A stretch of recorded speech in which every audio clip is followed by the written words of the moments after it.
Azamgarh Bahujan Samaj party Baspa ने सोमवार को स्थानीय नेहरू हाल में भारत रत्न संविधान निर्माता डॉक्टर भीमराव अंबेडकर की जयंती धूमधाम से मनाई। इस अवसर पर आयोजित समारोह में बड़ी संख्या में बसपा कार्यकर्ता और समर्थक शामिल हुए और पूरा हॉल जय भीम के नारों से गुंजायमान रहा। कार्यक्रम में मुख्य अतिथि के रूप में उपस्थित पूर्व एमएलसी एवं आजमगढ़ वाराणसी मंडल प्रभारी डॉक्टर दिनेश चंद्रा ने बाबा साहब के जीवन संघर्षों और राष्ट्र निर्माण में उनके अमूल्य योगदान पर विस्तार से प्रकाश डाला। उन्होंने कहा कि विषम परिस्थितियों और सामाजिक भेदभाव के बावजूद बाबा साहब ने शिक्षा को अपना हथियार बनाया और दुनिया के महानतम विद्वानों में अपनी पहचान बनाई। उन्होंने समाज सुधारक साहू जी महाराज के सहयोग का भी उल्लेख किया, जिन्होंने बाबा साहब को उच्च शिक्षा प्राप्त करने में महत्वपूर्ण भूमिका निभाई।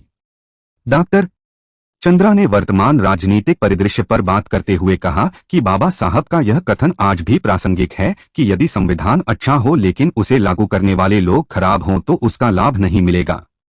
उन्होंने कार्यकर्ताओं से आह्वान किया कि वे अच्छे नेतृत्व का चुनाव करें और बहन मायावती को पुनः मुख्यमंत्री बनाकर बाबा साहब के सपनों को साकार करने में अपना योगदान दें। कार्यक्रम की अध्यक्षता बसपा के जिला अध्यक्ष माननीय जी ने की, जबकि संचालन मंडल प्रभारी अरविंद जी द्वारा किया गया। इस महत्वपूर्ण अवसर पर पूर्व प्रदेश अध्यक्ष भीम राजभर, पूर्व सांसद डॉक्टर वालेराम, डॉक्टर इंदू चौधरी, हीरा लाल गौतम, सीमा जी, भीमा जी, विजय कुमार, शंकर यादव, रामविलास भास्कर, चेतई राम, रामजन्य मौर्य, मनोज यादव, अश्वनी कुमार समेत पार्टी के कई वरिष्ठ नेता और पदाधिकारी उपस्थित रहे। डॉक्टर इंदू चौधरी ने अपने संबोधन में कहा कि बहन मायावती आज भी बाबा साहब के दिखाए मार्ग पर अडिग हैं और समाज के वंचित और पिछड़े वर्गों की सशक्त आवाज बनकर उभरी हैं। उन्होंने सभी कार्यकर्ताओं से एकजुट होकर बहन मायावती को राष्ट्रीय नेतृत्व सौंपने के लिए प्रयास करने का आह्वान किया।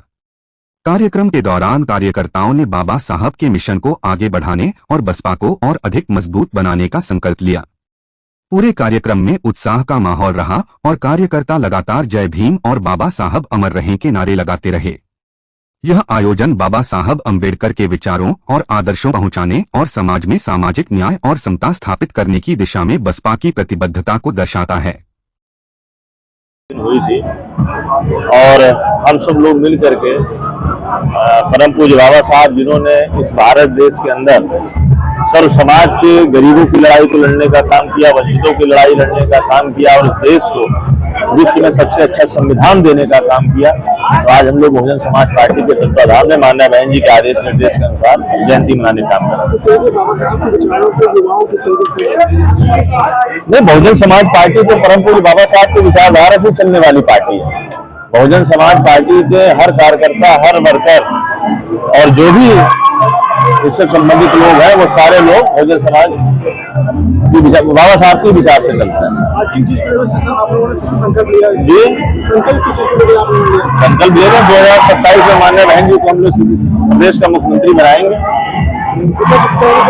राजनीति भी कर रहा है, अब विपक्ष क्या कर रहा है तो आप ही ने बता दिया कि राजनीति कर रहा है, खत्म हो गया, उसको अपने मुंह से क्या कहें। आजमगढ़ किस तरीके देख रहे हैं जी आजमगढ़ किस तरीके आजमगढ़ देखना क्या है, आजमगढ़ जो है वो बहुजन समाज पार्टी का गढ़ रहा है।